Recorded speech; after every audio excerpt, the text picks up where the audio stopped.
যে একজন মানুষকে, যার মধ্যে খেলোয়াড় হিসেবে মেধা আছে, তাকে যদি আমরা সঠিকভাবে গড়ে তুলতে পারি, সে যদি একজন প্রফেশনাল খেলোয়াড় হতে পারে, তাহলে সেই পেশার মাধ্যমেও সে তার পরিবারকে সাপোর্ট করতে সক্ষম হবে।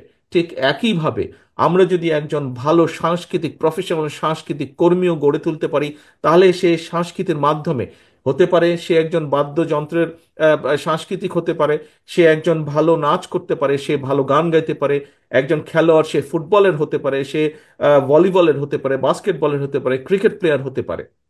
অর্থাৎ আমরা যদি প্রফেশনাল খেলোয়াড় প্রফেশনাল সাংস্কৃতিক কর্মী গড়ে তুলতে পারি, তাহলে বহু মানুষের কর্মসংস্থান করা যাবে। একই সাথে আমরা এই যে ভবিষ্যৎ প্রজন্ম, যাদেরকে আমরা খেলোয়াড় হিসেবে গড়ে তুলব, যাদেরকে আমরা সাংস্কৃতিক কর্মী হিসেবে গড়ে তুলব, তাদেরকে শিক্ষা দেওয়ার জন্য আমরা অনেক শিক্ষক পর্যন্ত, শিক্ষকের কাজ পেতে পারেন এরকম অনেক ব্যক্তিকেও আমরা কর্মসংস্থানের ব্যবস্থা করে দিতে পারবো।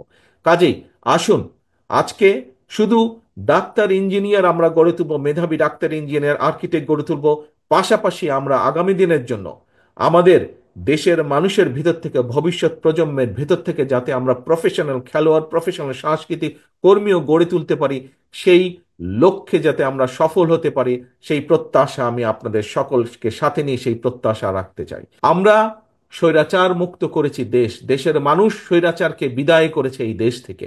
এখন সামনের দিনে হচ্ছে দেশ গড়ার পালা।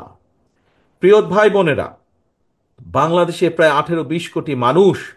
আমাদের দেশে বহু বহু মেধাবী ডাক্তার আছেন, বহু মেধাবী ইঞ্জিনিয়ার আছেন, বহু মেধাবী অন্য অন্য পেশার মেধাবী পেশার মানুষজন আছেন।